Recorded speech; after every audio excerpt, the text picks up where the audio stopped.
Suamiku meragukan pernikahan kami dan memilih berselingkuh dengan temanku sendiri. 1 minggu kemudian kubuat dia histeris.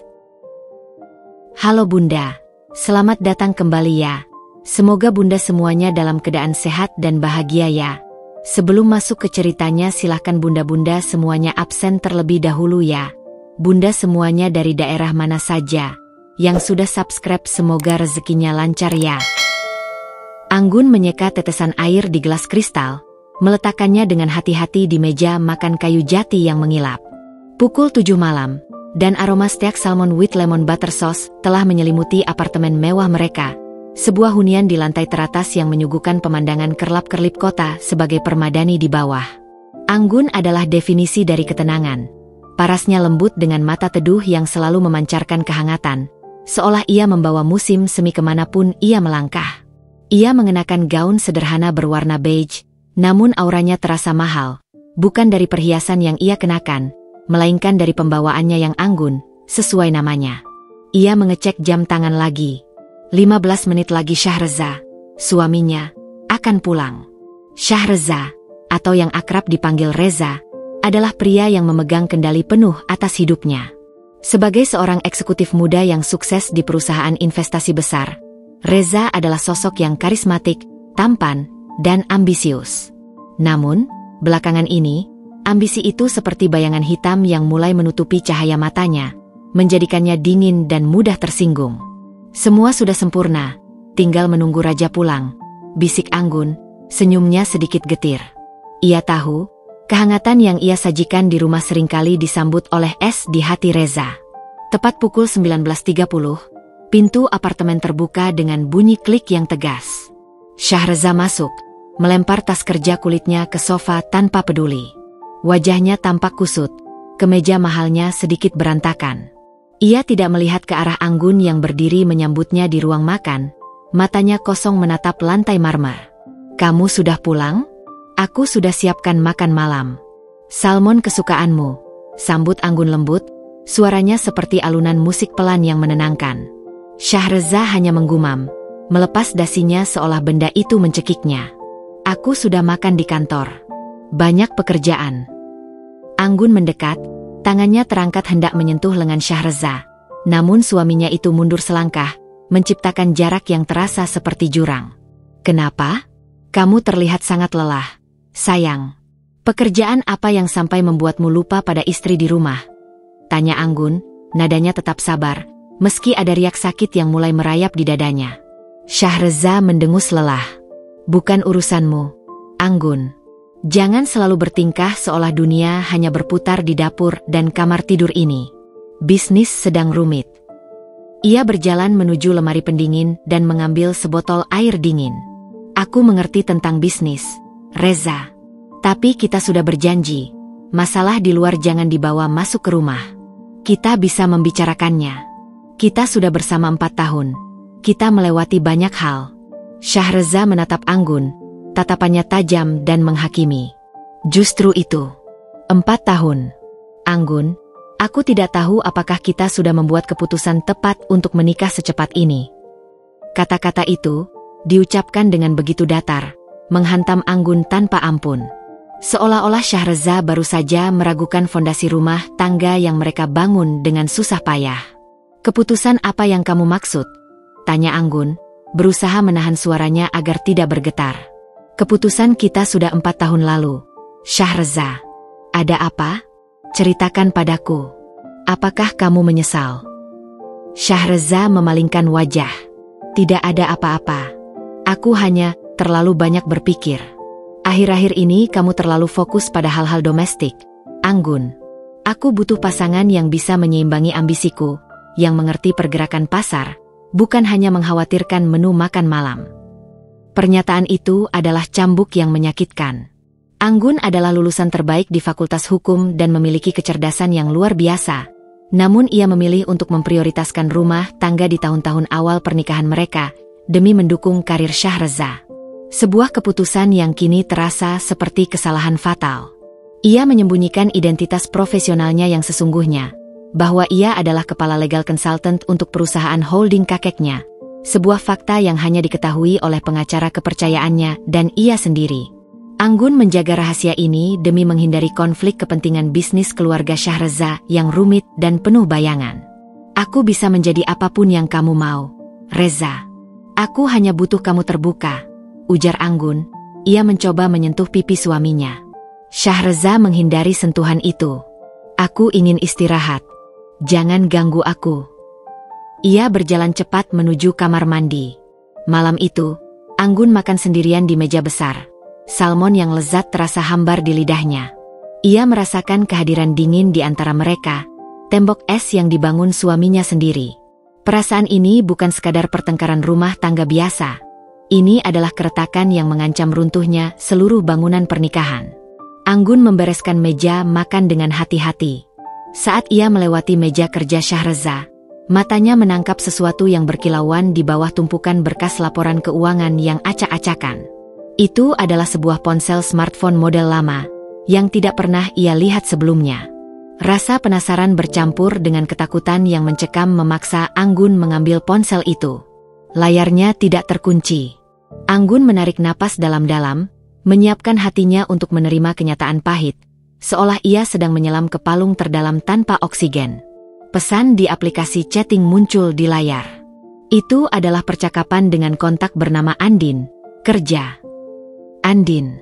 Seketika, nama itu menimbulkan dentuman keras di dada Anggun. Andin adalah sahabatnya, sosok yang dikenalnya sejak bangku SMA. Seorang wanita karir yang tampak lugu, selalu mendengarkan keluh kesah Anggun, dan seringkali menjadi tempat Anggun berbagi cerita tentang pernikahan mereka. Apakah Andin yang Shahreza maksud sebagai rekan kerja yang mengerti ambisinya? Anggun membaca percakapan itu. Setiap kata terasa seperti pecahan kaca yang melukai jiwanya. Shahreza, aku meragukan pernikahan ini. Andin, aku merasa lelah dengan semua ini. Andin, kerja, tenang. Sayang, aku di sini untukmu. Kamu tahu aku mengerti kamu lebih dari siapapun. Anggun terlalu sibuk dengan dunianya yang monoton. Kamu pantas mendapatkan yang lebih. Shahreza, aku butuh kamu. Kita bertemu besok seperti biasa, di penthouse baru. Aku merindukanmu. Andin, kerja, tentu. Sampai jumpa, sayang. Tangan Anggun gemetar, namun tidak ada air mata yang jatuh. Rasa sakit itu begitu besar hingga membeku menjadi kemarahan dingin dan tekad baja. Andin, sahabat yang ia percayai telah menusuknya dari belakang. Pengkhianatan ganda. Anggun meletakkan ponsel itu kembali ke tempatnya, seolah tidak terjadi apa-apa. Ia berjalan ke kamar tidur. Shahreza sudah terlelap, tampak damai seperti anak kecil yang tidak memiliki beban dosa. Anggun berdiri di samping Shahreza, menatap wajah suaminya itu lama, mengamati garis wajah yang dulunya ia puja. Kamu telah memilih jalan ini, Reza, bisik Anggun, suaranya pelan dan mengancam, seolah berjanji pada langit-langit kamar. Kamu meragukan pernikahan kita, dan memilih sahabatku sebagai tempat pelarian? Baik, aku akan tunjukkan padamu apa artinya meragukan seorang Anggun. Ia kembali ke ruang kerja Shahreza. Matanya tertuju pada berkas-berkas laporan keuangan yang berserakan. Ia ingat dengan jelas isi perjanjian pranikah mereka. Adanya klausul aneh tentang transfer saham perusahaan kakeknya yang harus ia tanda tangani setelah usia pernikahan mereka mencapai 5 tahun. Dulu ia mengabaikannya, menganggapnya sebagai formalitas bisnis keluarga Shahreza. Sekarang, ia tahu, itu adalah benang merah yang harus ia tarik. Anggun mengeluarkan ponselnya sendiri dan mengirim pesan singkat. Tujuannya adalah Bapak Surya, pengacara yang ia sewa diam-diam untuk mengurus aset pribadinya yang ia sembunyikan dari Shahreza. Pak Surya, tolong siapkan pertemuan besok pagi. Saya butuh penyelidikan mendalam tentang perjanjian pranikah saya dengan Shahreza, terutama poin transfer saham dan investasi rahasia Shahreza di Luxembourg yang Anda pernah bahas dulu. Segera. Malam itu, Anggun tidak tidur. Ia menghabiskan waktu di balkon, membiarkan angin malam menampar wajahnya. Ia tidak lagi melihat kota di bawahnya sebagai permadani indah. Ia melihatnya sebagai arena pertarungan, tempat ia harus menanggalkan gaun rumahan dan mengenakan baju zirahnya.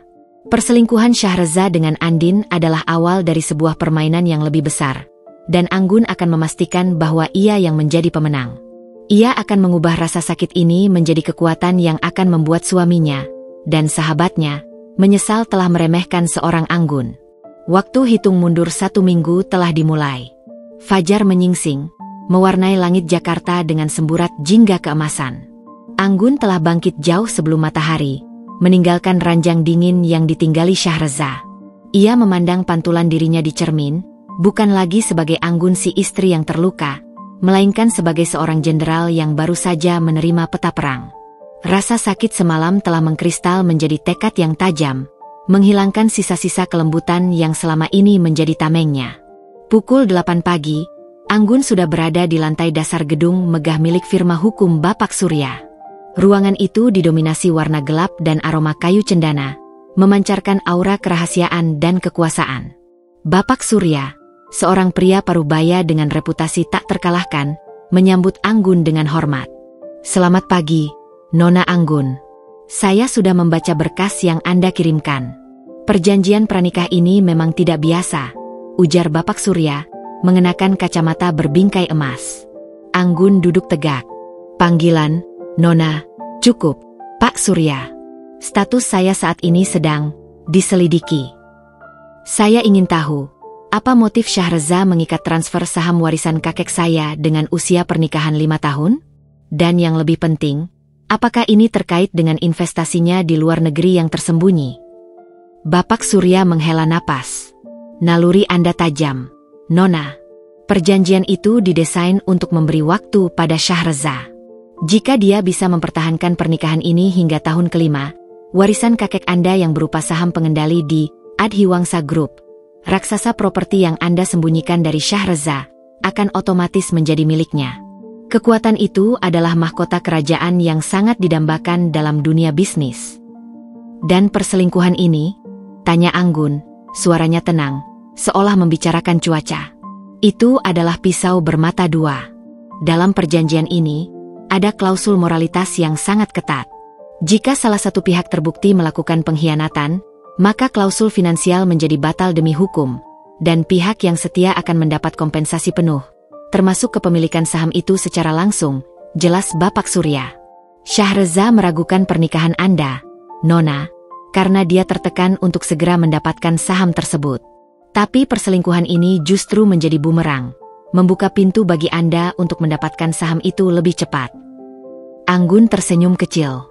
"Jadi, Syahreza menggali lubang untuk saya, tapi dia sendiri yang terjatuh ke dalamnya. Saya butuh bukti konkret, Pak Surya. Tentang perselingkuhan itu, saya punya rekaman. Tapi untuk pencucian uang dan keterkaitan saham ini dengan investasi Luxembourg, itu yang harus kita ungkap dalam waktu sesingkat mungkin. Saya sudah menugaskan tim terbaik untuk melacak aliran dana. Kita akan segera mendapatkan petunjuk. Tapi satu hal yang menarik, Nona." Bapak Surya memajukan tubuhnya. "Investasi Syahreza di Luxembourg itu terhubung dengan sebuah perusahaan cangkang bernama Nusantara Global. Dan direktur nonaktif perusahaan itu memiliki nama keluarga yang sama dengan teman dekat Anda, Andin." Hati Anggun berdentum, mengonfirmasi kecurigaan yang telah membeku. Andin bukan hanya pelakor dalam pernikahan mereka. Dia adalah mata rantai dalam jaringan gelap yang lebih besar. Andin bukan sekadar selingkuhan. Dia adalah kunci. "Dan saya akan menggunakannya untuk membuka seluruh pintu ini," ujar Anggun, matanya berkilat penuh strategi. Anggun meninggalkan kantor Bapak Surya dengan pikiran yang tersusun rapi. Setiap langkahnya kini terukur. Rencana balas dendamnya tidak akan mengandalkan drama air mata, melainkan kejeniusan hukum dan bisnis. Siang itu, Anggun sengaja menuju kantor Syahreza dengan membawa bungkusan bekal makan siang. Sebuah skenario, istri yang perhatian, harus tetap dimainkan. Ia ingin mengamati Syahreza dari jarak dekat dan mencari celah. Di lobi mewah kantor Syahreza, Anggun berpapasan dengan Andin yang tampak terburu-buru dan gugup, wajahnya pucat pasi seperti kertas yang baru dirobek. Andin membawa tas desainer mahal yang terlihat baru, kontras dengan penampilannya yang biasanya sederhana. "Andin, kamu di sini? Ada urusan apa?" tanya Anggun, Suaranya dipoles setenang mungkin, seolah ia menyapa orang asing. Andin tersentak, seperti tertangkap basah sedang memetik buah terlarang. Matanya membesar, dan ia buru-buru menyampirkan rambutnya ke bahu. Oh, Anggun. Ya ampun. Aku hanya bertemu klien sebentar. Klien yang sangat penting, makanya aku sedikit tergesa-gesa. Oh ya. Anggun tersenyum manis. Senyum yang tidak mencapai matanya, melainkan hanya topeng. Klien apa yang membuatmu secantik ini, Din? Tas barumu bagus sekali. Sejak kapan kamu suka warna emerald green? Andin memeluk tasnya erat-erat, seolah takut tas itu akan menghilang. Ini hadiah dari kakakku. Dia baru pulang dari luar negeri. Andin berbohong dengan mata yang berkeliaran, tidak mampu fokus pada tatapan lurus Anggun. Begitu ya. Salam untuk kakakmu. Ngomong-ngomong, kamu tahu Syahreza ada di kantor? Aku bawakan bekal untuknya, salmon kesukaannya. Anggun sengaja menyebut salmon. Wajah Andin semakin memerah. Aku tidak tahu. Aku tidak bertemu dia. Excuse me, Anggun, aku harus segera pergi, klienku menunggu. Andin hampir berlari menuju pintu keluar. Hati-hati, Din. Panggil Anggun pelan. Semoga kamu tidak tersandung kebenaran. Andin tidak menoleh, ia hanya semakin mempercepat langkahnya, menghilang di balik kerumunan lobi yang ramai. Anggun tahu, Andin adalah benang yang kusut.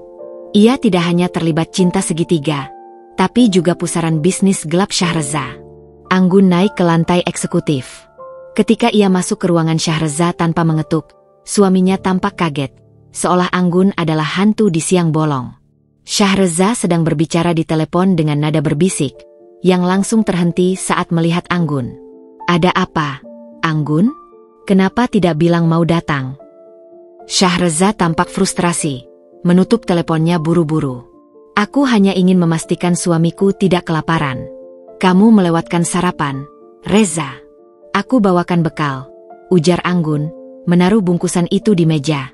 Syahreza memaksakan senyum yang terlihat lebih seperti seringai. Terima kasih atas perhatianmu yang berlebihan.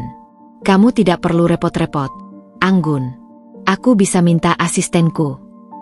Bukankah tugas seorang istri adalah melayani suaminya? Balas Anggun lembut, mengutip perkataan Syahreza beberapa bulan lalu. Sambil Syahreza berpura-pura sibuk merapikan meja, Anggun melirik ke sekitar. Pandangannya menangkap kilasan warna kuning cerah di bawah tumpukan kertas laporan. Itu adalah selembar post-it kecil yang terlepas dari meja Syahreza. Anggun berpura-pura mengambil pulpen di dekatnya, dan dengan gerakan cepat yang terlatih, ia menyambar post-it itu. Ia menggenggamnya erat di telapak tangan. Aku akan kembali ke rumah. Jangan lupa makan ya, sayang. Pamit Anggun, memeluk Syahreza sekilas. Jantung Syahreza berdetak kencang di balik jasnya, namun Anggun hanya merasakan dingin. Saat ia sudah berada di lift, Anggun membuka telapak tangannya. Pada post-it kuning itu tertulis, Cafe Bintang pukul 11. Jangan telat. Jangan bawa HP kantor. Di bawahnya, terdapat gambar hati kecil dan inisial A. Anggun memejamkan mata. Cafe Bintang adalah tempat favorit mereka. Tempat di mana Syahreza dulu melamarnya. Menggunakan tempat itu sebagai sarang perselingkuhan adalah penghinaan yang luar biasa. Syahreza dan Andin akan bertemu pukul 11, tanpa ponsel kantor. Sebuah tindakan yang jelas menandakan mereka akan membahas sesuatu yang sangat rahasia. Anggun melirik jam tangannya. Pukul 10.30. Terima kasih, Reza. Kamu telah mempermudah pekerjaanku, gumam Anggun. Ia segera menghubungi Bapak Surya. Pak Surya, batal bertemu Cafe Bintang jam 11. Saya ingin tim Anda berada di sana sekarang. Pasang alat perekam di meja sudut dekat jendela. Jangan biarkan mereka tahu. Saya akan datang sendiri 10 menit setelah mereka tiba. Anggun tidak akan datang untuk membuat keributan. Ia akan datang sebagai hantu, sebagai bayangan di balik cermin, yang merekam setiap kata pengkhianatan dan konspirasi. Ia harus mendapatkan bukti percakapan yang mengikat Syahreza dengan Nusantara Global dan transfer dana ilegal. Anggun memacu mobilnya menuju Cafe Bintang, Kecepatan mobilnya mencerminkan amarah yang membara di dadanya. Ia tidak terburu-buru, ia bergerak dengan perhitungan. Kecepatan adalah milik Shahreza, kesabaran dan strategi adalah senjatanya. Pukul 11.15, Anggun memarkir mobilnya di seberang jalan, mengenakan topi dan kacamata hitam, menyembunyikan identitasnya seperti seorang agen rahasia. Ia melihat Shahreza dan Andin sudah duduk di meja sudut, berbicara dengan intens. Shahreza terlihat tidak nyaman, sementara Andin tampak menuntut. Anggun mengambil ponselnya, mengaktifkan fitur video dengan zoom maksimal. Inilah saatnya untuk memanen buah dari pengkhianatan yang ditanam oleh suaminya dan sahabatnya. Ia harus sabar, menunggu hingga mereka tidak hanya membahas cinta terlarang, tetapi juga uang kotor. Di balik topeng ketenangannya, hati Anggun menjerit, sebuah melodi patah hati yang mengiringi setiap detik rekaman. Ia tidak akan membiarkan air mata membasahi wajahnya. Air matanya adalah berlian yang terlalu berharga untuk jatuh karena dua pengkhianat murahan. Ia akan mengubah berlian itu menjadi peluru. Jantung Anggun berpacu, namun tangannya tetap stabil memegang ponsel, merekam setiap gerak-gerik Shahreza dan Andin yang duduk di balik kaca kafe bintang. Matahari yang mulai terik seolah tak mampu menghangatkan pemandangan di depannya. Dua orang yang sangat ia sayangi, kini duduk berdua di bawah panji pengkhianatan. Anggun menyaksikannya bukan dengan rasa sakit yang membabi buta, melainkan dengan ketajaman seorang ahli strategi. Ia harus sabar, menunggu bukan sekadar pengakuan cinta terlarang, tetapi pengakuan kejahatan finansial yang mereka coba tutupi. Setelah menunggu sekitar 10 menit, Shahreza mengeluarkan sebuah flash drive kecil dari dompetnya dan mendorongnya pelan ke arah Andin di bawah meja. Anggun tahu, ini adalah momennya. Aku sudah transfer data yang diminta, bisik Shahreza, wajahnya tegang. Pastikan semua aman. Aku tidak mau ada kebocoran lagi. Ayahku mulai curiga. Andin menyambar flash drive itu dengan cepat, menyembunyikannya di dalam tas emerald green barunya. Tentu saja aman, Shahreza. Aku sudah bilang, aku bukan sekadar teman kencan yang bisa kamu bayar dengan tas mahal. Aku adalah bagian dari tim ini. Keluarga besarku juga terlibat dalam Nusantara Global. Jangan angkuh, Andin. Kamu hanya sepupu jauh mereka. Jangan lupakan posisimu. Ingat, risiko ini terlalu besar. Saham Adhiwangsa Group adalah kunci. Setelah aku mendapatkan saham itu dari Anggun, semua masalah keuangan kita akan selesai, dan kita bisa hidup tenang di luar negeri. Balas Shahreza, nada suaranya terdengar mencemooh, yang sedikit mengejutkan Anggun. Andin mendesis. Kamu berutang padaku, Shahreza. Aku mengambil risiko besar. Menjadi sahabat Anggun selama ini, berpura-pura polos, mendengarkan rengekanmu tentang pernikahanmu yang tidak bahagia. Semua itu menjijikkan. Aku pantas mendapatkan lebih dari sekadar pelarianmu. Aku butuh jaminan bahwa kamu akan menceraikan Anggun dan menikahiku setelah semua ini selesai. Shahreza tertawa getir. Tentu. Begitu aku mendapatkan saham itu, Anggun tidak akan lagi berguna.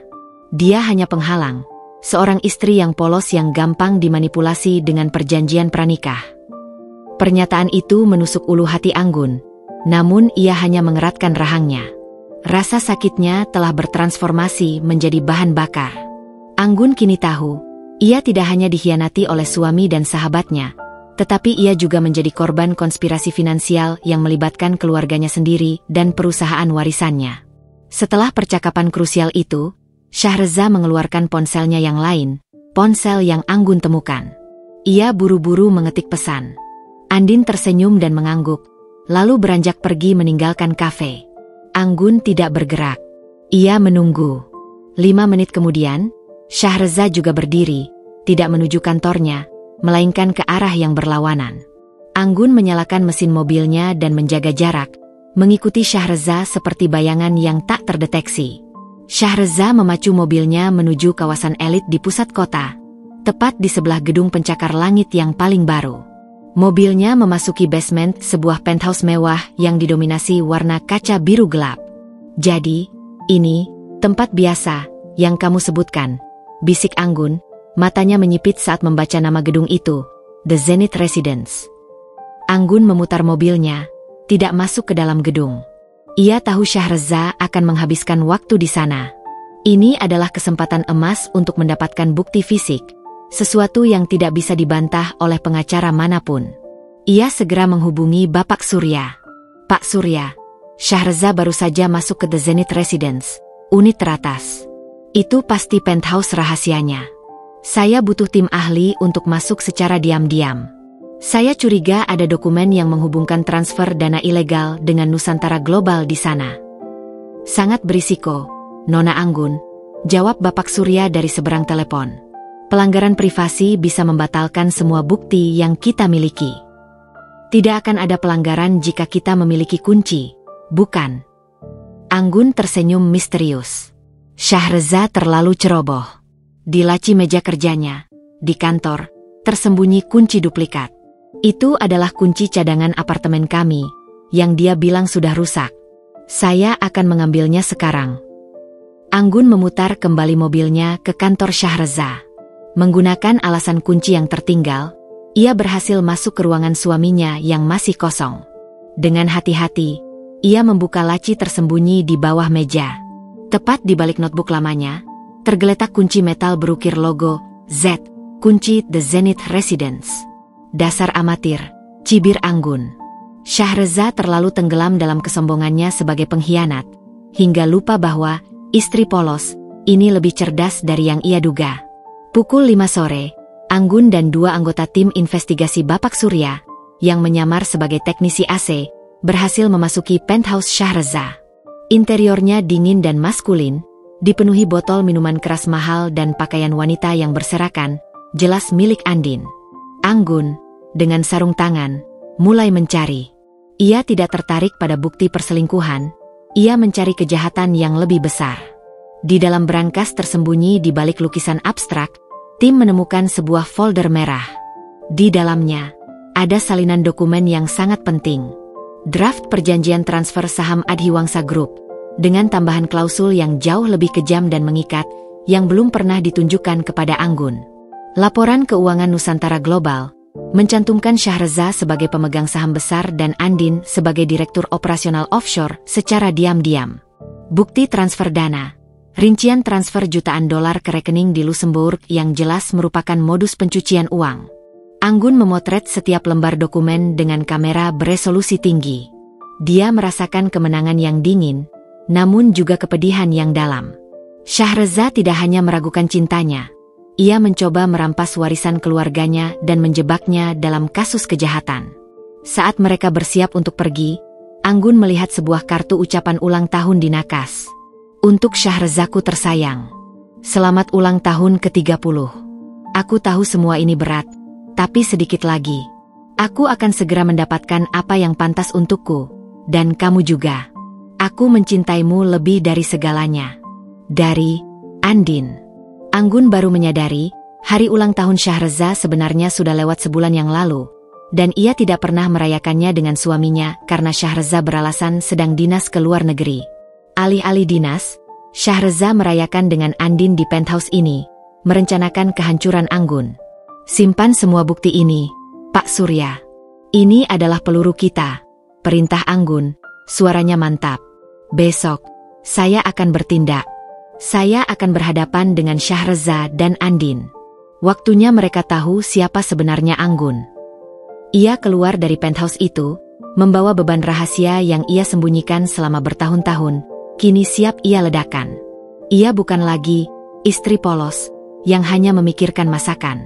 Ia adalah Anggun, pemilik sah Adhiwangsa Group, ahli hukum yang cerdas, dan yang terpenting, ia adalah wanita yang telah dikhianati. Balas dendamnya akan disajikan dingin, selegit es yang telah lama membeku. 1 minggu telah berlalu sejak malam penemuan ponsel Shahreza, dan 3 hari sejak Anggun berhasil mengumpulkan bukti-bukti pengkhianatan ganda di Cafe Bintang dan The Zenith Residence. Selama periode itu, Anggun bertingkah seolah-olah tidak terjadi apa-apa. Ia tetap menyiapkan sarapan, menyambut Shahreza dengan senyum yang dibuat-buat manis, menjaga api di atas air. Perannya sebagai istri polos yang hanya fokus domestik, semakin ia sempurnakan, menjadikannya topeng yang tak terpecahkan. Di balik senyumnya, ia sedang mengasah pedang hukumnya, menunggu waktu yang tepat. Malam ini adalah malam yang ia tentukan. Anggun menyiapkan makan malam mewah, bukan salmon, melainkan masakan khas yang dulu selalu mereka nikmati saat merayakan momen besar, seolah ini adalah perayaan terakhir. Meja makan dihiasi lilin, namun alih-alih romantis, suasana terasa tegang, seperti kabel yang dialiri listrik tegangan tinggi. Shahreza pulang tepat waktu, tampak sedikit curiga melihat suasana yang tak biasa. Ia menatap Anggun, yang mengenakan gaun malam elegan, dengan pandangan penuh tanda tanya. "Kenapa kamu berbuat seromantis ini, Anggun? Ada yang ingin kamu rayakan?" tanya Shahreza, suaranya sedikit mencibir. Ia meletakkan kunci mobilnya dengan bunyi keras, mengikis keheningan. Anggun tersenyum, mengundang suaminya duduk. "Tentu, Reza. Aku ingin merayakan kebenaran. Duduklah. Aku ingin kita bicara dari hati ke hati, tanpa ada rahasia di antara kita." Shahreza menarik kursi dengan hati-hati. Ia merasa seperti sedang berjalan di atas pecahan kaca. "Bicara apa, Anggun? Jika ini tentang pekerjaanku yang menguras energi, aku sudah bilang, jangan terlalu ikut campur." "Bukan tentang pekerjaanmu yang menguras energi, sayang. Tapi tentang pekerjaanmu yang menguras kantong orang lain, termasuk aku," balas Anggun, nadanya tetap lembut, namun kata-katanya setajam pisau bedah. Shahreza tersentak. Matanya memicing, berusaha membaca ekspresi Anggun. "Aku tidak mengerti maksudmu. Bisakah kamu bicara jelas?" Anggun menuangkan wine merah ke gelas suaminya, gerakannya luas. "Aku akan bicara sangat jelas, Reza. Aku tahu tentang kamu dan Andin." Gelas wine di tangan Shahreza bergetar. Wajahnya yang semula angkuh, kini pucat pasi. Ia berusaha menangkis. "Anggun, jangan konyol. Itu tidak seperti yang kamu pikirkan. Andin hanya sahabat yang tidur dengan suamiku di penthouse rahasiamu, The Zenith Residence? Atau hanya rekan bisnis yang membantumu menyalurkan dana pencucian uang melalui Nusantara Global?"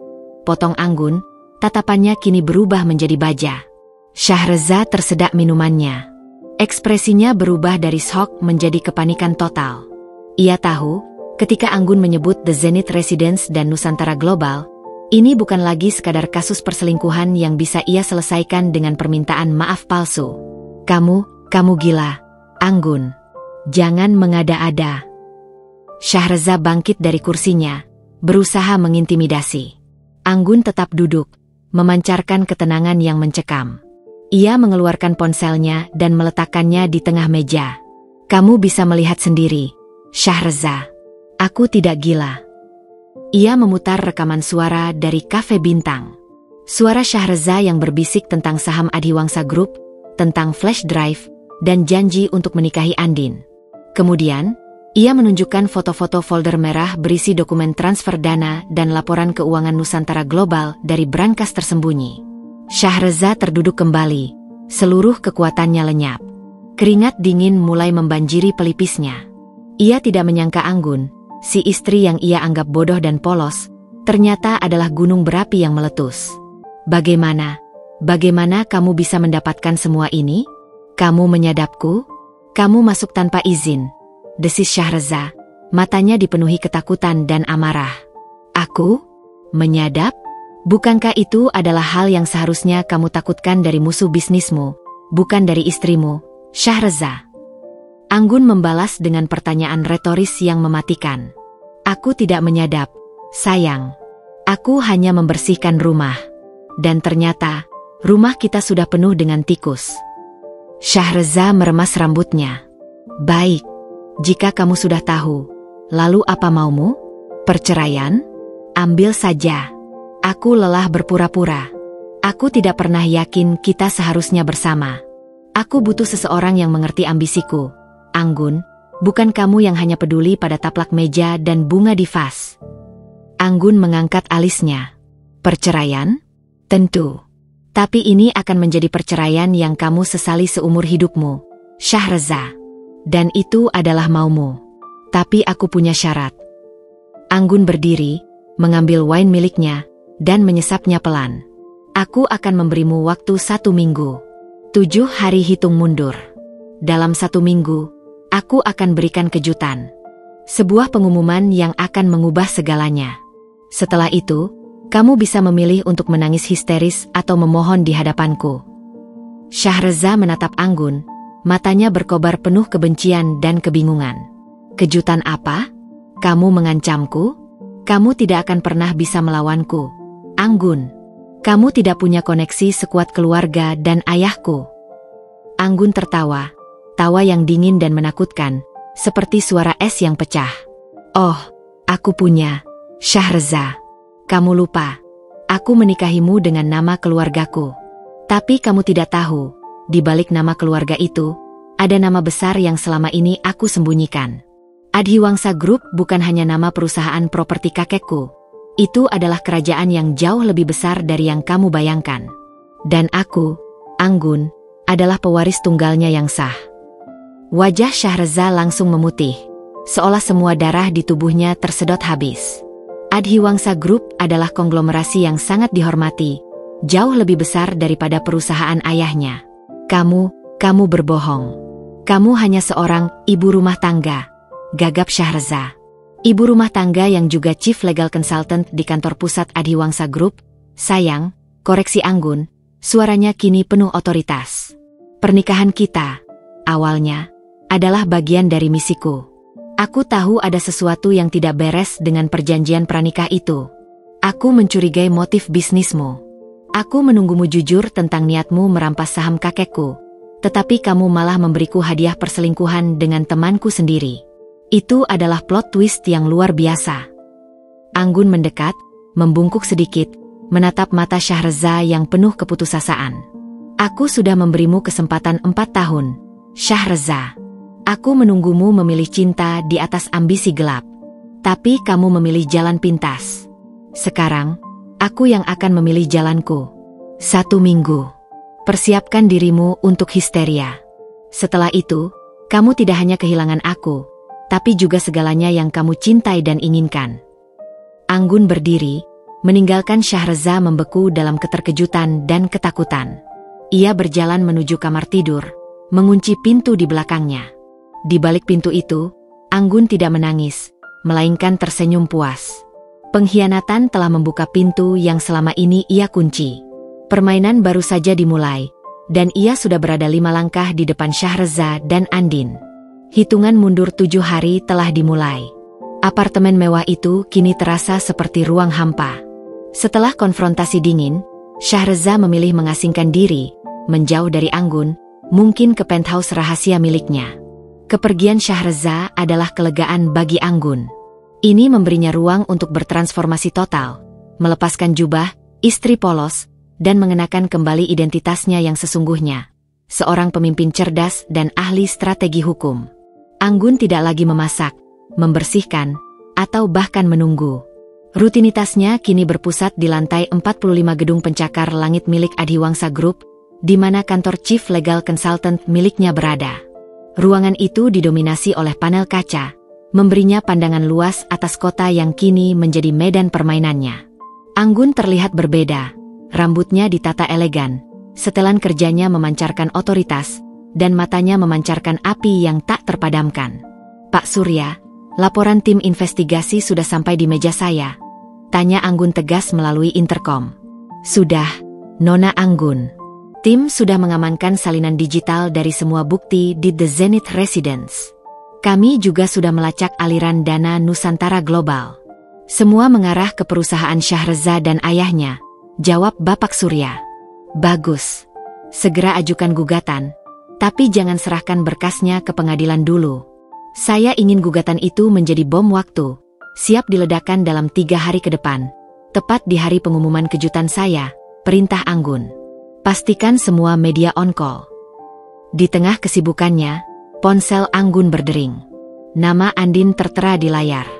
Sahabat yang menusuknya dari belakang itu mencoba menghubungi. Anggun membiarkannya berdering hingga panggilan itu mati.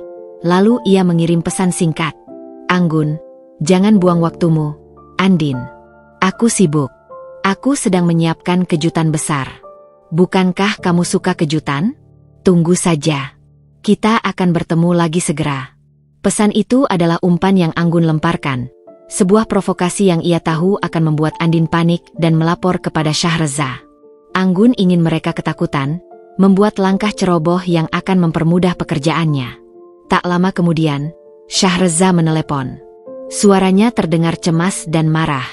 Anggun, apa maksudmu dengan kejutan? Kamu mengancamku? Jangan berani-berani kamu mengambil langkah bodoh yang akan merusak reputasiku, gertak Shahreza. Anggun tersenyum, mengamati pemandangan kota di bawah. Reputasi? Bukankah reputasimu sudah hancur sejak kamu memutuskan tidur dengan sahabatku dan mencoba merampok warisanku, Shahreza? Aku hanya ingin memastikan pengumuman ini sepadan dengan pengorbananku selama 4 tahun. Anggun, dengar. Aku mencintaimu. Aku salah. Aku bisa menjelaskan ini semua. Aku hanya labil karena tekanan kerja. Aku tidak ingin kehilanganmu. Shahreza kembali ke mode manipulatifnya. Cinta, tawa Anggun terdengar hampa. Kalau kamu mencintaiku, kamu akan jujur. Kalau kamu mencintaiku, kamu tidak akan pernah meragukan pernikahan kita. Omong kosongmu tidak akan mempan lagi, Reza. Hitungan mundur terus berjalan. 3 hari lagi. Nikmati waktu bebas terakhirmu. Anggun menutup telepon tanpa menunggu jawaban Shahreza. Ia tahu Shahreza dan Andin kini pasti sedang kalang kabut mencari tahu apa rencana Anggun. Ketidakpastian adalah racun yang paling efektif. Sore harinya, Andin memberanikan diri mendatangi apartemen Anggun. Wajahnya tampak menyedihkan, penuh dengan air mata buaya. Ia mencoba memainkan peran sebagai sahabat yang khawatir. Anggun, Shahreza bilang kamu mengancamnya dengan hal gila. Apa yang terjadi di antara kalian?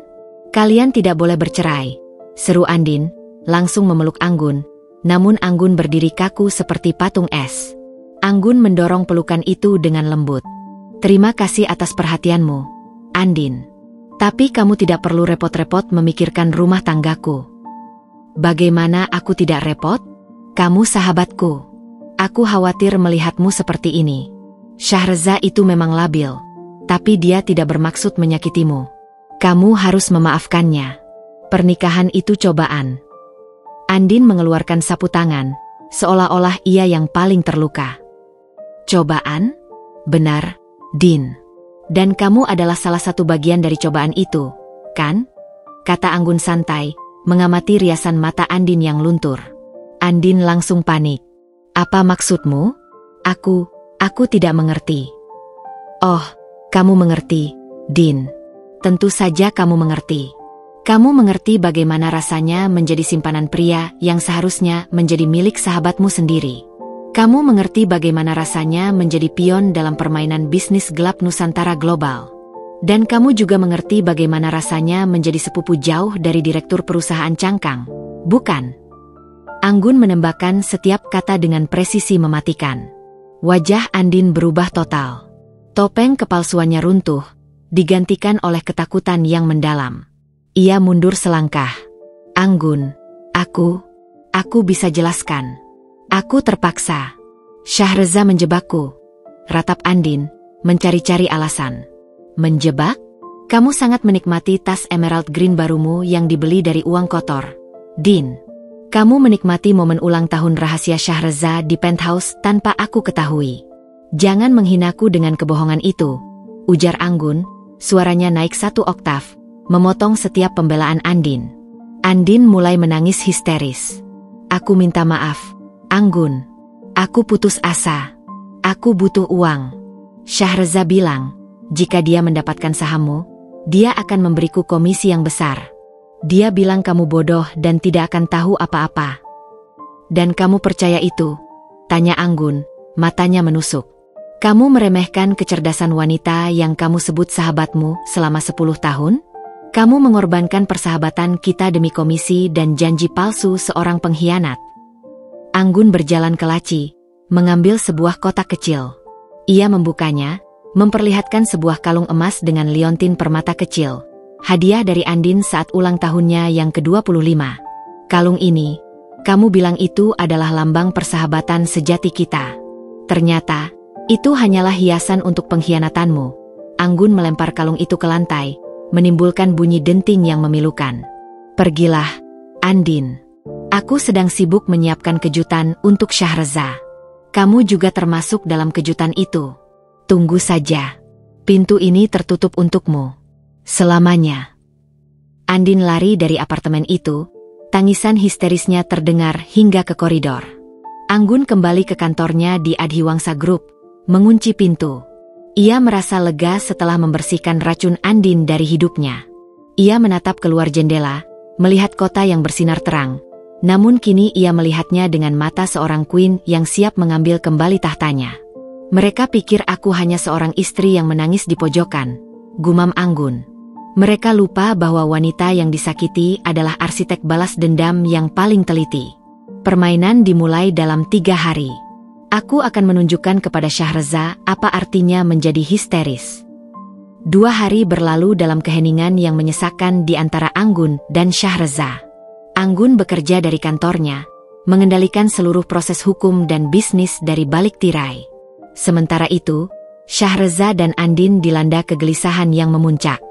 Ancaman Anggun tentang kejutan histeris telah menjadi hantu yang menghantui setiap langkah mereka. Mereka panik, mencoba mengamankan aset dan menambal lubang-lubang di skema pencucian uang Nusantara Global. Pada hari H, tepat pukul 10 pagi, Shahreza sedang berada di ruang rapat pribadinya, mencoba menyelesaikan transfer dana yang macet. Keringat membasahi kemejanya.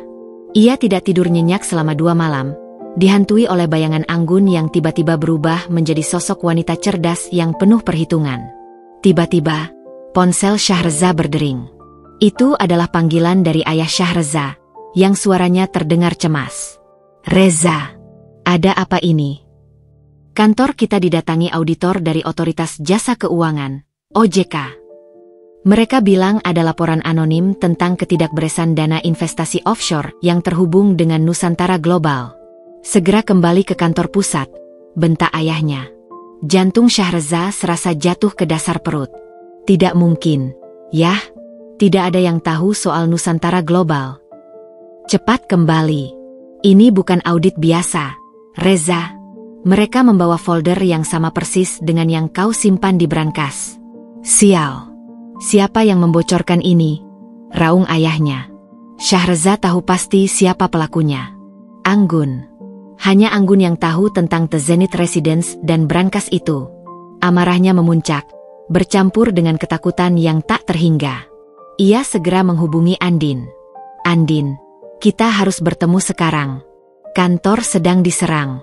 Auditor ada di mana-mana. Kita harus segera mengamankan dana sisa yang belum sempat kita pindahkan. Shahreza berbicara dengan nada tercekik. Suaranya dipenuhi histeria. Andin, yang sedang bersembunyi di apartemennya, juga panik. Aku tidak mau, Reza. Aku sudah bilang. Aku tidak mau dipenjara. Aku hanya mau hidup mewah bersamamu. Jangan konyol. Kalau kita tidak bergerak, kita akan kehilangan segalanya. Temui aku di ruangan pertemuan lantai 5. Segera. Shahreza membanting telepon, meraih kunci mobilnya dan bergegas menuju lokasi pertemuan yang mereka jadikan tempat rahasia di luar kantor. Tepat pukul 11.30, Shahreza dan Andin bertemu di ruangan pertemuan kecil yang disewa Shahreza secara terpisah. Shahreza tampak seperti mayat hidup, sementara Andin menangis tanpa henti. Bagaimana ini bisa terjadi? Aku yakin si Anggun yang melakukannya. Perempuan itu iblis, jerit Andin, menampar wajah Shahreza. Diam. Aku tahu dia. Tapi dia tidak punya bukti yang cukup kuat untuk menjerat kita. Dia hanya menggertak. Kita harus lari. Kita ambil paspor dan berangkat ke negara yang tidak punya perjanjian ekstradisi. Usul Shahreza, matanya liar mencari jalan keluar. Lari? Dengan uang berapa? Semua aset kita dibekukan. Aku tidak mau. Aku tidak mau menjadi buronan. Tangis Andin semakin keras.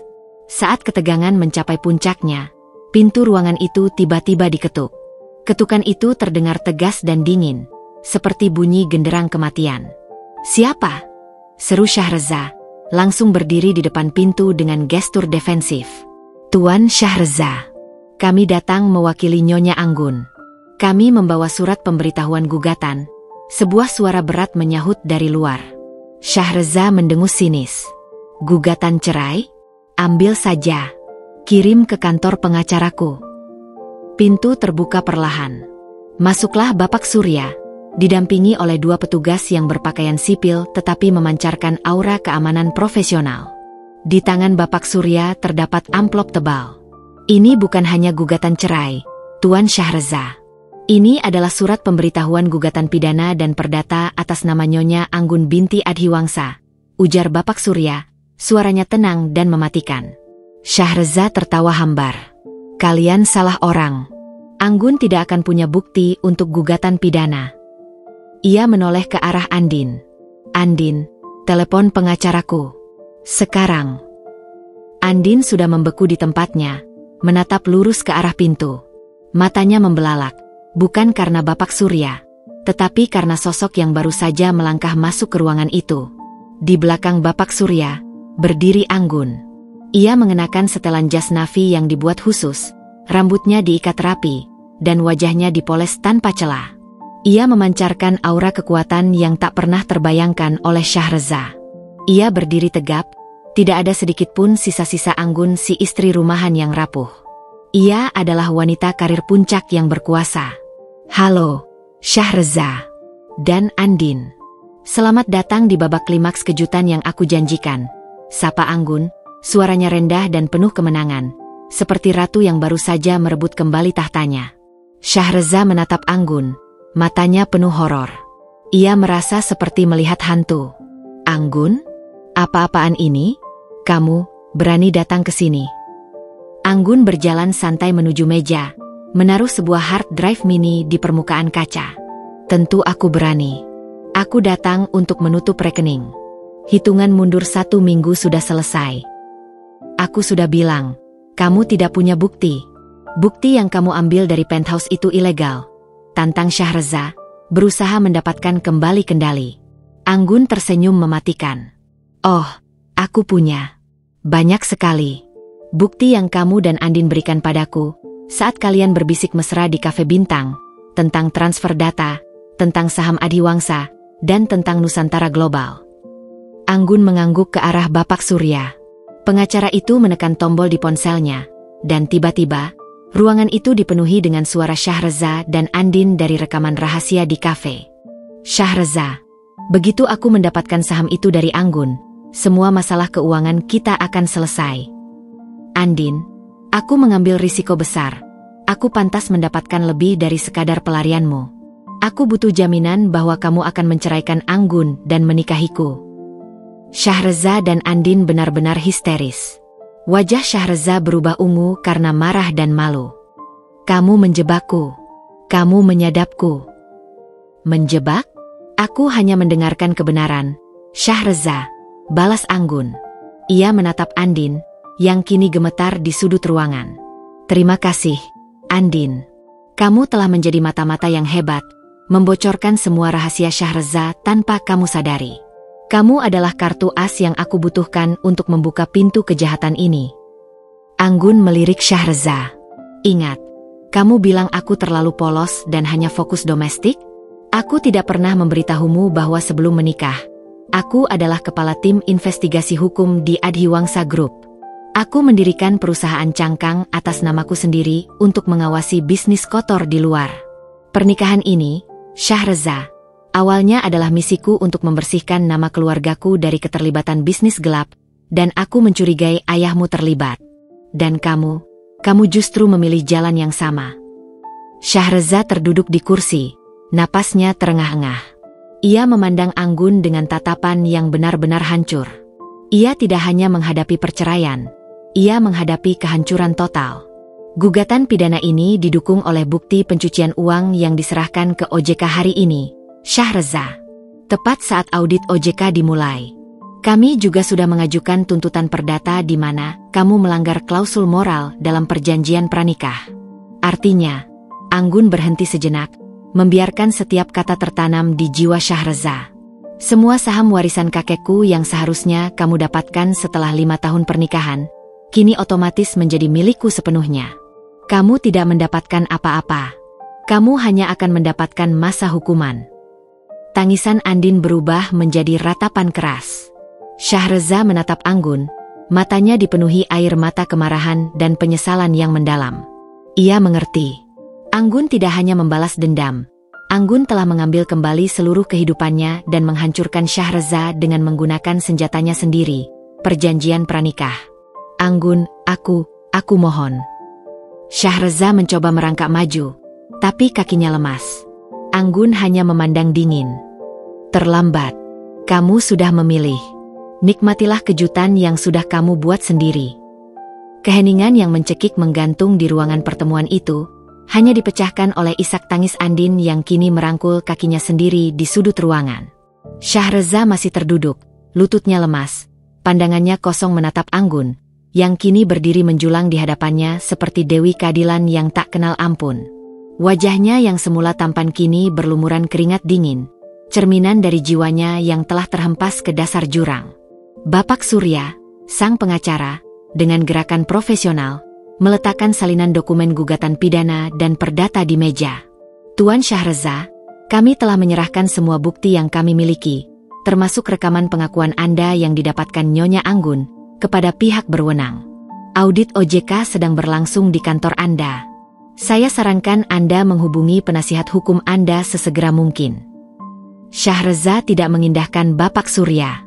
Matanya terkunci pada Anggun, mencari celah, mencari sisa-sisa kelembutan yang dulu ia injak-injak. Kamu melakukan ini? Hanya karena perselingkuhan murahan. Shahreza nyaris berbisik, suaranya dipenuhi rasa tak percaya. Kamu menghancurkan seluruh hidupku, reputasi keluargaku, dan bisnis yang sudah kami bangun, hanya karena rasa cemburu. Anggun menggeleng pelan, senyum ironis tersungging di bibirnya. Ia berjalan pelan, langkahnya tegas, mendekati Shahreza. Kamu pikir ini tentang cemburu, Shahreza? Itu menunjukkan betapa dangkalnya kamu mengenalku. Kamu meremehkan seorang Anggun. Aku tidak bermain di level cemburu. Permainanku adalah kebenaran dan keadilan, ujar Anggun, matanya yang teduh kini berkilat tajam. Ia duduk di kursi seberang Shahreza. Aku sudah bilang, Shahreza, pengkhianatanmu hanyalah hadiah tak terduga yang mempercepat pekerjaanku. Awalnya, aku curiga dengan motif ayahmu saat menyusun perjanjian pranikah itu. Aku tahu, warisan Adhiwangsa Group sangat menggiurkan. Aku menikahimu bukan hanya karena cinta, tapi juga untuk mengawasi. Aku memberimu kesempatan tulus untuk memilih jalan yang benar. Anggun menunjuk ke arah brankas yang pernah ia buka di The Zenith Residence. Aku memilih menjadi istri yang suportif, mengorbankan karierku, berharap kamu akan menunjukkan integritas. Aku menunggumu jujur, bercerita tentang tekanan bisnismu, tentang ayahmu, tentang Nusantara Global. Tapi kamu memilih cara paling pengecut, meragukan pernikahan kita, lalu bersekongkol dengan sahabatku, dan mencoba merampas warisan keluargaku dengan tipu daya hukum. Shahreza menunduk, bahunya merosot. Aku tidak bermaksud merampasnya. Aku hanya tertekan. Ayahku mengancamku. Dia bilang jika aku tidak segera menguasai saham Adhiwangsa Group, dia akan mencabut semua asetku dan aku akan digantikan oleh sepupuku. Dan kamu memilih menjadikanku tumbal dari ketakutanmu, potong Anggun. Kamu bisa saja bercerita padaku. Aku adalah Chief Legal Consultant. Aku bisa melindungi aset keluargaku tanpa harus menghancurkanmu. Tapi kamu memilih jalan kebohongan, dan yang lebih parah, kamu menggunakan Andin, yang ternyata adalah sepupu jauh dari klien kotor ayahmu, hanya untuk mengikat rahasia bisnis ilegal itu. Anggun menoleh ke arah Andin, yang wajahnya kini dipenuhi ketakutan ganda, takut pada hukum dan takut pada Shahreza. Andin, coba jelaskan pada Shahreza. Siapa sebenarnya yang menjebak siapa? Tanya Anggun. Andin tersentak, suaranya parau.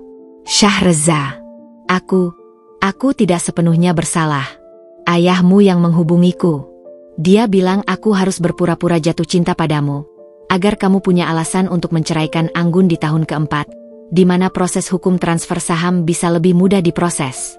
Aku hanya pion. Ayahmu yang memaksaku untuk membantumu menyalurkan dana ke Nusantara Global agar tidak terdeteksi. Shahreza terperangah. Ia tidak hanya dikhianati oleh istrinya, Tapi ia juga ditipu oleh ayahnya sendiri, dan dijadikan boneka dalam intrik bisnis gelap yang jauh lebih besar. Cinta Andin ternyata hanyalah siasat untuk mengamankan jalur finansial ilegal keluarganya. Ia telah menukar berlian, yaitu anggun, dengan kaca palsu bernama Andin. Ayahku yang melakukan ini. Shahreza mencengkeram kepalanya, baru menyadari bahwa ia bukan dalang, melainkan korban yang dimanipulasi. Aku tidak percaya. Aku melakukan ini semua karena aku pikir aku mencintai Andin dan lelah denganmu. Tapi ini semua hanya siasat. Ya, Shahreza, hanya siasat, jawab Anggun tegas. Kamu mencari cinta sejati, tapi kamu memilih wanita yang dibayar untuk mengkhianatiku. Kamu meragukan pernikahan kita karena kamu tidak percaya bahwa cinta bisa lebih kuat dari kekuasaan. Dan sekarang, kekuasaan itu telah berbalik menghantammu. Anggun menghela napas, kelegaan yang ia rasakan bercampur dengan sisa-sisa kesedihan. Dan ini kejutan terakhir. Bapak Surya, mohon jelaskan tentang konsekuensi gugatan cerai kami. Bapak Surya mengambil alih. Tuan Shahreza, Nyonya Anggun memiliki bukti perselingkuhan yang sah. Berdasarkan perjanjian pranikah, itu adalah pelanggaran klausul moral. Konsekuensinya, Nyonya Anggun tidak hanya mendapatkan semua saham Adhiwangsa Group, tetapi juga berhak menuntut ganti rugi atas kerugian non-material. Semua aset yang dibeli selama 4 tahun pernikahan akan diuji, dan Anda berisiko kehilangan hampir segalanya. Shahreza benar-benar hancur. Bukan hanya reputasi dan kebebasan yang terancam, tetapi seluruh kekayaan yang ia kumpulkan, kini diambang kehancuran. Anggun, aku mohon. Jangan lakukan ini.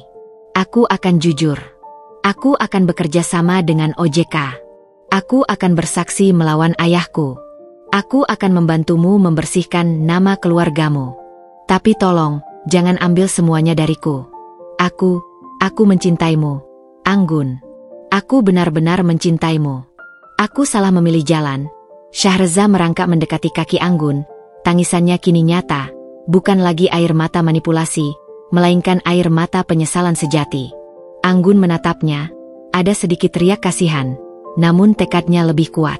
Aku memberimu kesempatan, Shahreza. Tapi kamu memilih wanita lain dan kebohongan. Kamu memilih menghancurkan dirimu sendiri. Aku akan menerima kerja samamu dengan OJK. Karena tujuanku adalah membersihkan Adhiwangsa Group dan mengungkap jaringan kejahatan ayahmu. Bukan menghancurkanmu secara pribadi. Tapi, Anggun mengambil handbagnya. Aku tidak akan kembali padamu, Shahreza. Pintu pernikahan kita sudah tertutup. Kamu harus membayar konsekuensi dari pilihanmu. Aku akan memberimu 1 minggu untuk memikirkan tawaran kerjasama ini sebelum berkas pidana ini benar-benar tidak bisa ditarik lagi. Setelah itu, aku akan menghilang. Anggun berdiri, berbalik, dan berjalan keluar, meninggalkan Shahreza yang tergeletak di lantai, histeris dengan kesadaran bahwa ia baru saja kehilangan berlian yang paling berharga dalam hidupnya, Anggun dan integritasnya, demi kekayaan palsu dan cinta palsu. Di luar ruangan, Bapak Surya mengikuti Anggun. Nona Anggun, Anda luar biasa. Anda tidak hanya menyelamatkan warisan Anda, tetapi juga membongkar kejahatan besar, puji Bapak Surya. Anggun tidak tersenyum. Ini belum selesai, Pak Surya. Penebusan adalah jalan yang panjang.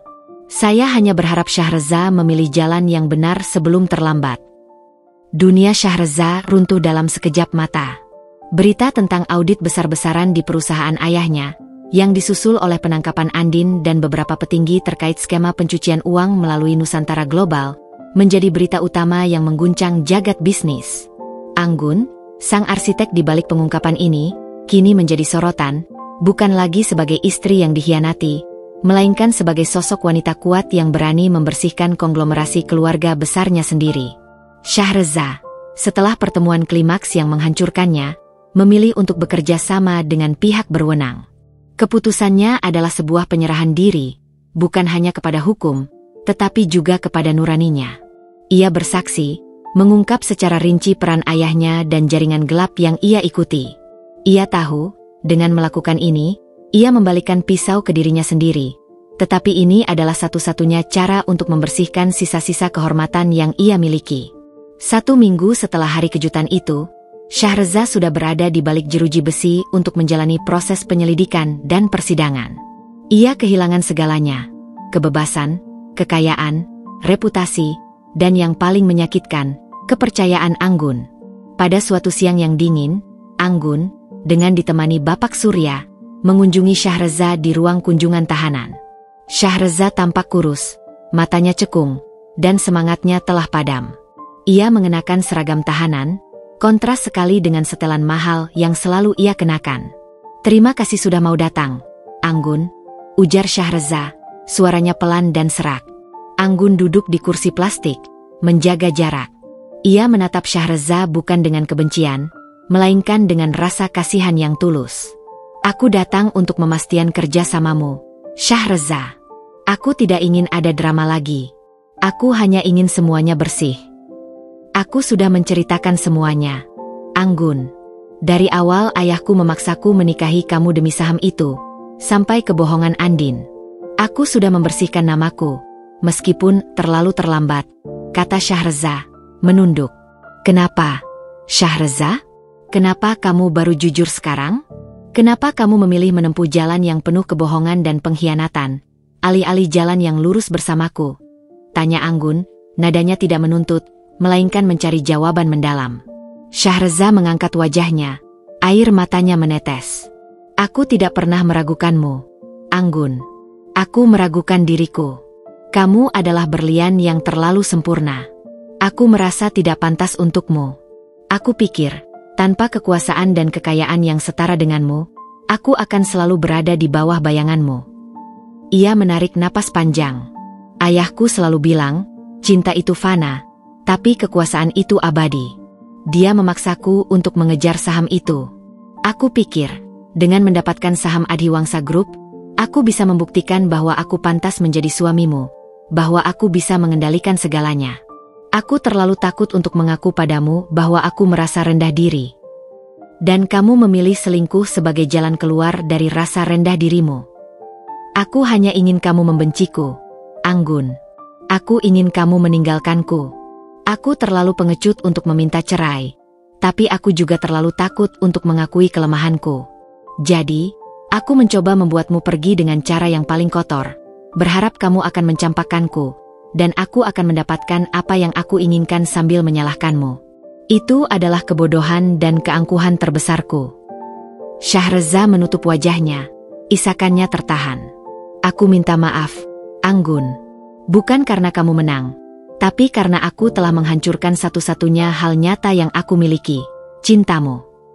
Anggun memejamkan mata. Kata-kata Shahreza, meskipun menyakitkan, terasa seperti penutupan yang ia butuhkan. Ia melihat penyesalan yang murni, bukan lagi manipulasi. "Permintaan maafmu tidak mengubah fakta bahwa kamu telah merusak 4 tahun hidupku dan persahabatanku, Shahreza. Tapi aku menghargai kejujuranmu yang datang terlambat ini," kata Anggun. "Aku akan memproses perceraian kita. Kamu telah melanggar perjanjian moral. Semua aset Adhiwangsa Group kini kembali ke pangkuanku. Ini adalah konsekuensi dari pilihanmu." Shahreza mengangguk, menerima takdirnya. "Aku tahu. Aku pantas mendapatkannya. Aku tidak akan mengajukan banding atas gugatan perceraian itu. Aku hanya punya satu permintaan, Anggun. Bisakah aku mendapatkan foto pernikahan kita? Sebagai pengingat atas kebodohanku." Anggun menatapnya lama.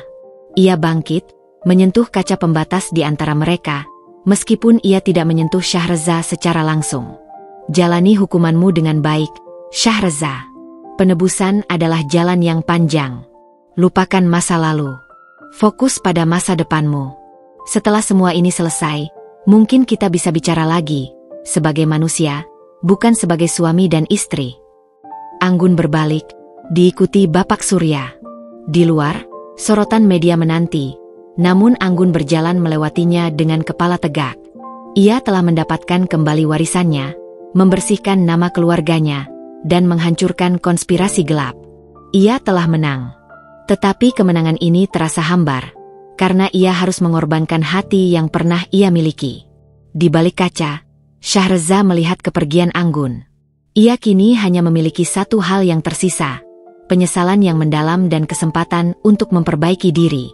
Ia tahu, Anggun yang baru ini adalah wanita yang tangguh, dan ia harus menjadi pria yang jauh lebih baik jika ingin mendapatkan kesempatan kedua, meskipun hanya sebagai seorang teman.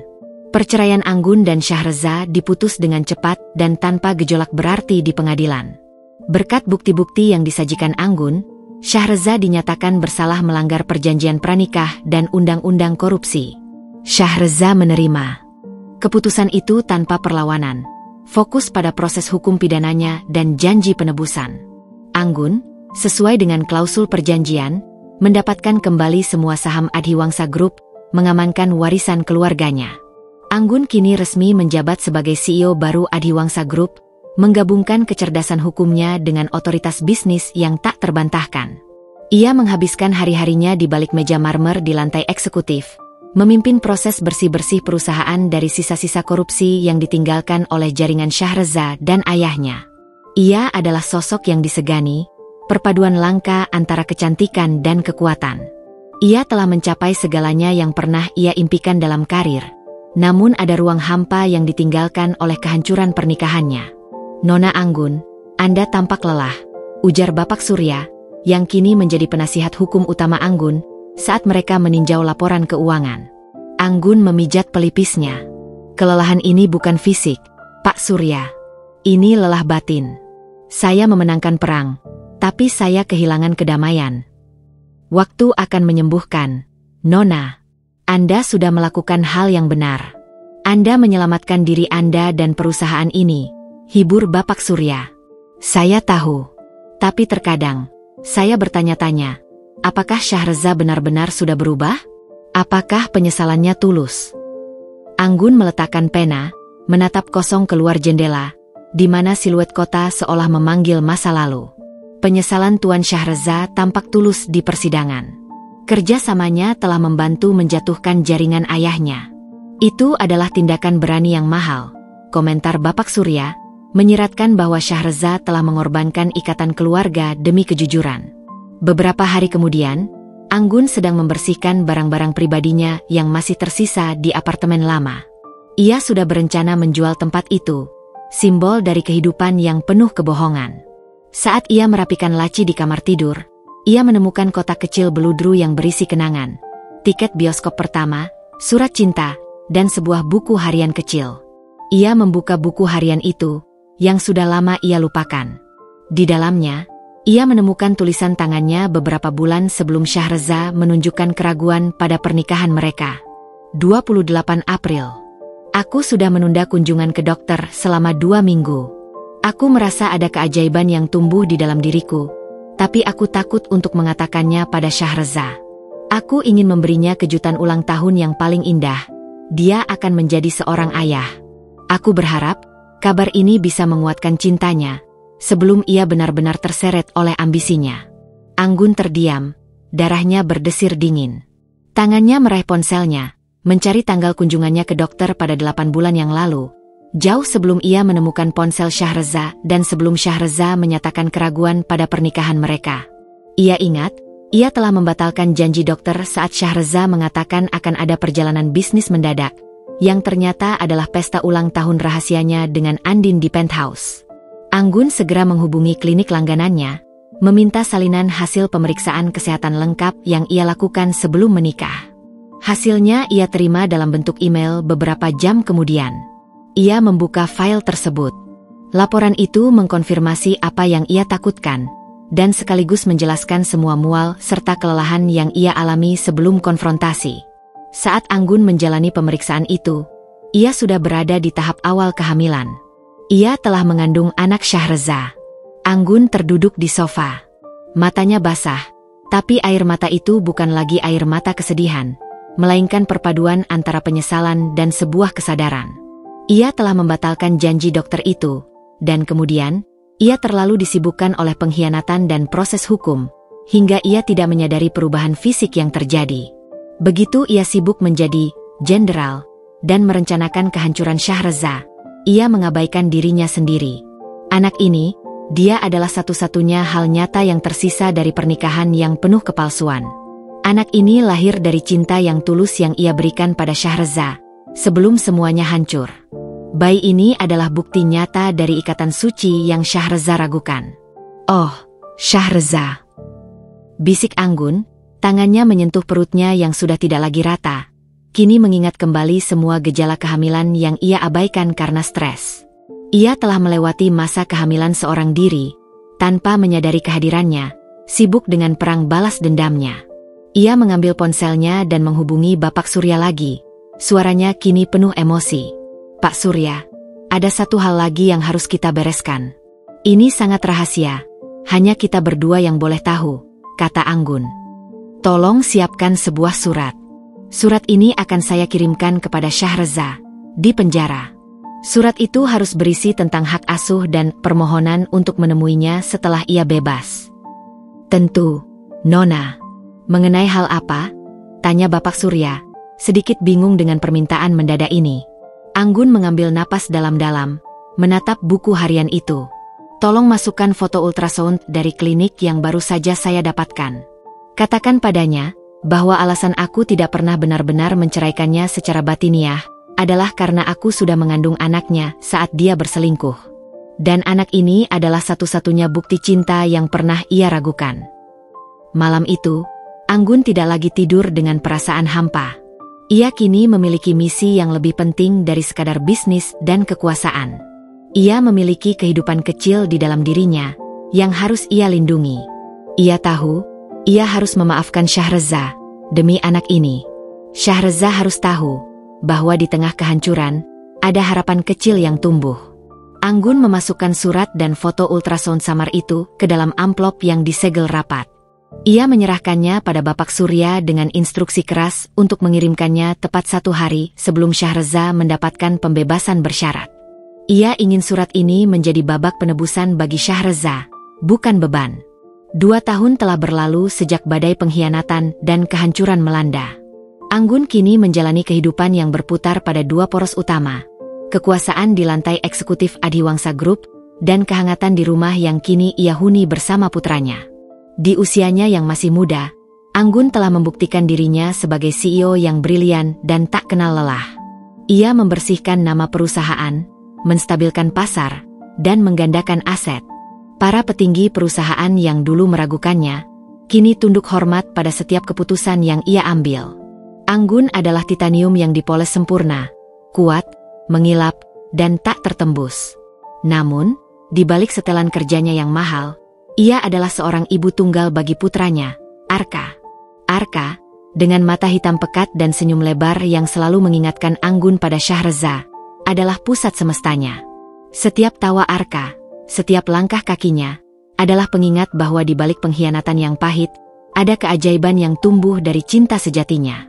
Anggun membesarkan Arka dengan cinta yang melimpah, tanpa pernah mengungkapkan siapa ayahnya.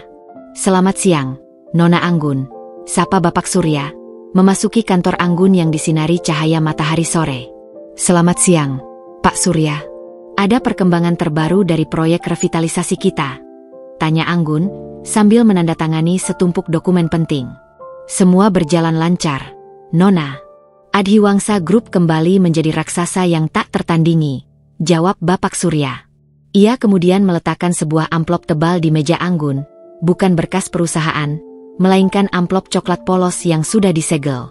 "Dan ini, Nona, sesuai janji Anda. Hari ini adalah hari pembebasan bersyarat Tuan Shahreza. Surat ini akan segera saya kirimkan ke lapas 1 jam. Sebelum ia keluar." Jantung Anggun berdesir.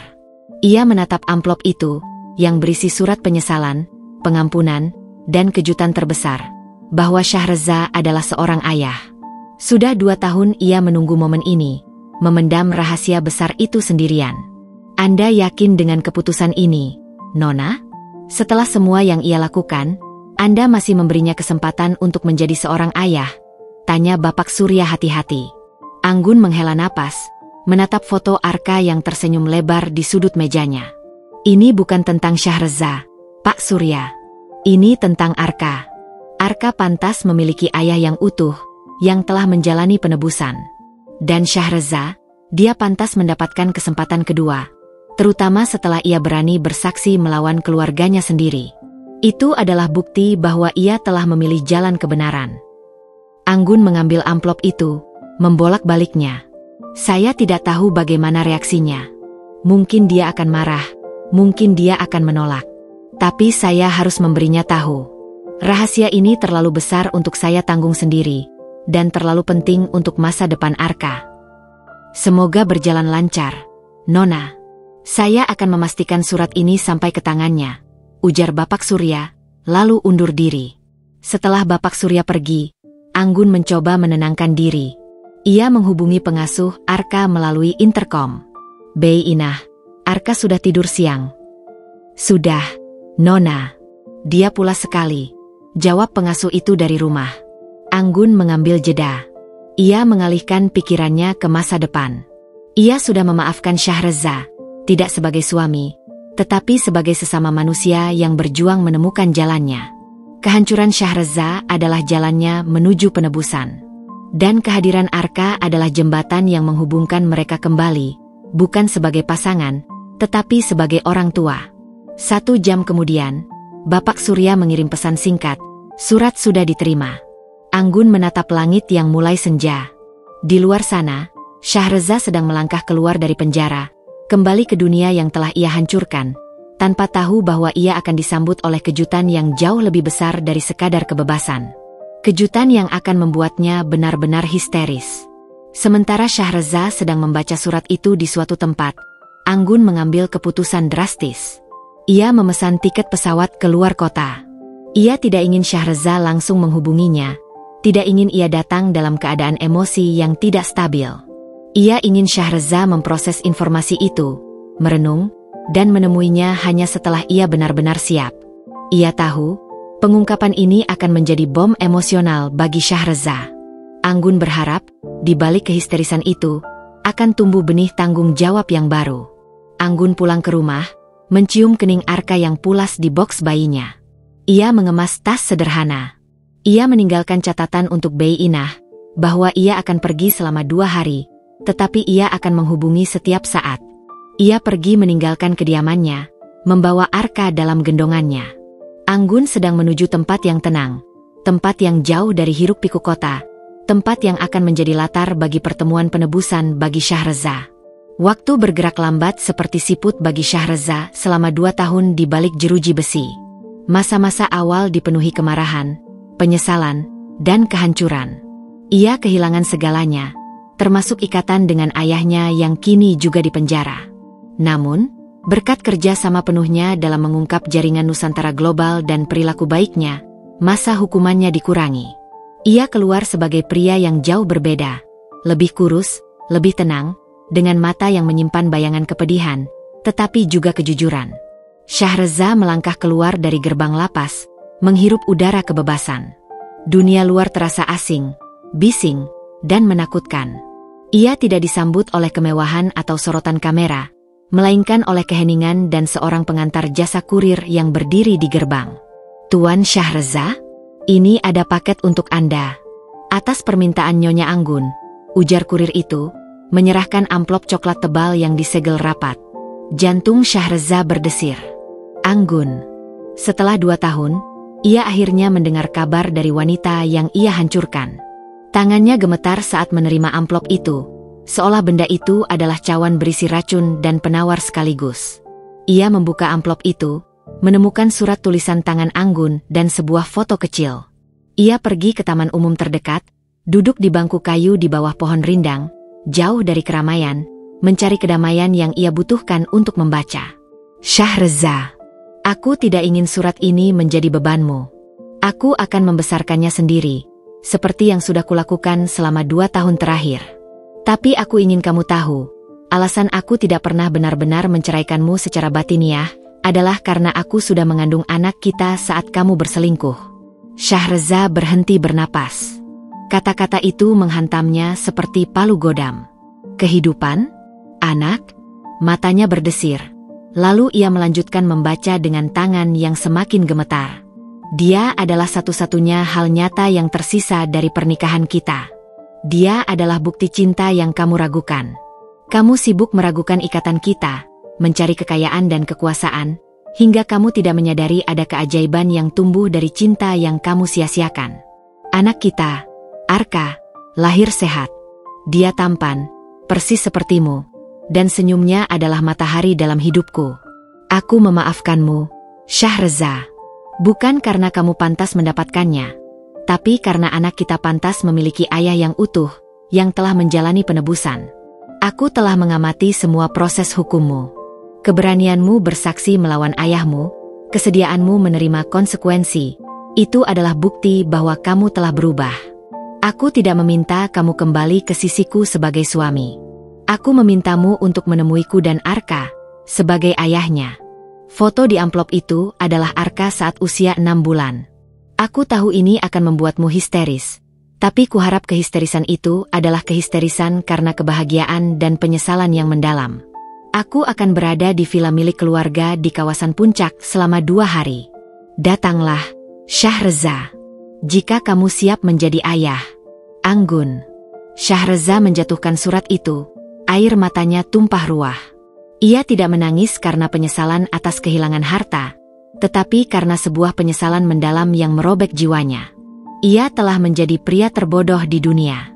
Saat ia sibuk merencanakan kehancuran Anggun, Anggun sedang mengandung benih cinta mereka. Ia telah meragukan pernikahan mereka pada saat yang paling sakral. Ia mengambil foto ultrasound yang sudah ia abaikan sebelumnya. Ia melihat gambar samar putranya. Arka, anakku, bisik Shahreza, air mata membasahi foto itu. Ia memeluk amplop itu erat-erat ke dadanya, ratapannya pilu, menarik perhatian beberapa pengunjung taman. Inilah kejutan yang Anggun janjikan. Kejutan yang membuatnya benar-benar histeris. Histeria ini bukanlah kehancuran, melainkan kesadaran bahwa ia memiliki kesempatan untuk hidup kembali, melalui putranya. Shahreza menghabiskan sisa hari itu dengan menangis dan merenung. Ia menyadari, Anggun tidak hanya membalas dendam, Anggun memberinya penebusan yang sesungguhnya. Ia tidak hanya kehilangan istri, tapi ia menemukan kembali tujuan hidupnya.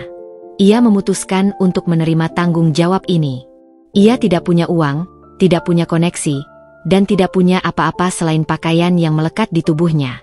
Ia berjalan ke stasiun bus, membeli tiket paling murah menuju puncak. Ia tidak peduli dengan kondisi fisiknya, yang penting ia harus melihat Arka. Di perjalanan bus yang panjang, Shahreza memandangi foto Arka, berjanji dalam hati bahwa ia akan menjadi ayah yang layak, pria yang tulus, jauh dari ambisi gelap masa lalunya. Ia kini mengerti, cinta bukanlah tentang kekuasaan dan harta, melainkan tentang pengorbanan dan integritas. Sementara itu, di villa mewah di puncak, Anggun duduk di teras, memandangi kabut yang mulai turun. Arka bermain di karpet, tersenyum cerah. Arka, sebentar lagi ayahmu akan datang, bisik Anggun, mencium pipi putranya. Ia tidak tahu apa yang akan terjadi. Ia telah memaafkan Shahreza, tetapi apakah ia bisa melupakan rasa sakitnya? Ia berharap pertemuan ini bisa menjadi jembatan yang menghubungkan masa lalu yang pahit dengan masa depan yang damai, demi Arka. Sore itu, Anggun menerima pesan dari Bapak Surya. Shahreza menuju ke sana. Ia tampak hancur, tetapi matanya penuh tekad. Anggun mengangguk. Pertemuan penebusan itu sudah dekat. Ia siap. Ia telah melepaskan kebenciannya, dan kini siap menyambut Shahreza, bukan sebagai mantan suami yang dikhianati, tetapi sebagai ayah dari Arka, yang memulai kembali hidupnya dari titik nol. Puncak diselimuti kabut tipis di sore hari, menciptakan suasana damai yang kontras dengan badai emosi yang baru saja dialami Shahreza. Ia turun dari angkutan umum terakhir, berjalan kaki menuju alamat villa yang Anggun sebutkan. Ia hanya membawa satu tas ransel lusuh dan hati yang penuh penyesalan. Setiap langkah terasa berat, namun didorong oleh satu tujuan, melihat Arka, putra yang keberadaannya baru ia sadari. Ia sampai di gerbang villa. Itu adalah rumah bergaya vintage dengan halaman rumput luas dan taman bunga warna-warni yang terawat indah. Shahreza menarik napas dalam-dalam, mengumpulkan keberanian yang telah lama hilang. Tiba-tiba, ia mendengar suara tawa riang. Ia berjalan pelan ke taman, dan di sana, di bawah naungan pohon Kamboja, ia melihat mereka. Anggun duduk di kursi kayu, mengenakan gaun santai, memancarkan aura ketenangan yang belum pernah ia lihat sebelumnya.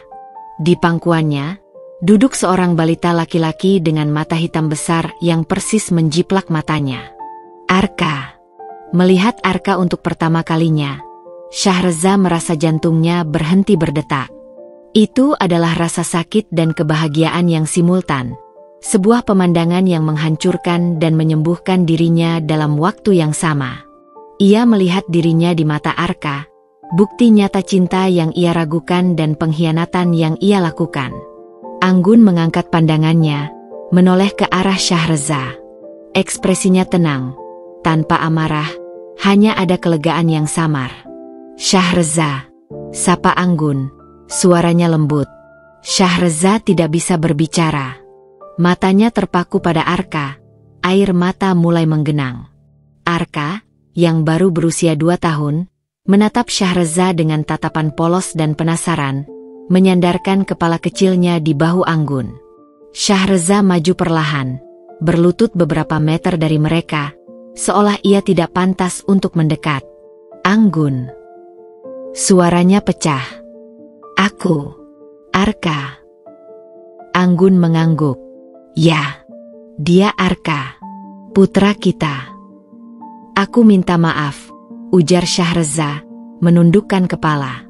Aku tidak hanya meragukan pernikahan kita, tapi aku juga meragukan keberadaan malaikat kecil ini. Aku telah kehilangan 2 tahun dari hidupnya. Aku adalah ayah yang tidak pantas. Anggun menghela napas, mengusap rambut Arka. Aku tahu, Syahreza. Kamu tidak perlu mengulanginya. Kamu telah membayar mahal atas kesalahanmu. Penebusanmu di penjara, kesaksianmu melawan ayahmu, itu sudah cukup. Aku membaca suratmu. Itu adalah hal yang membuatku benar-benar histeris.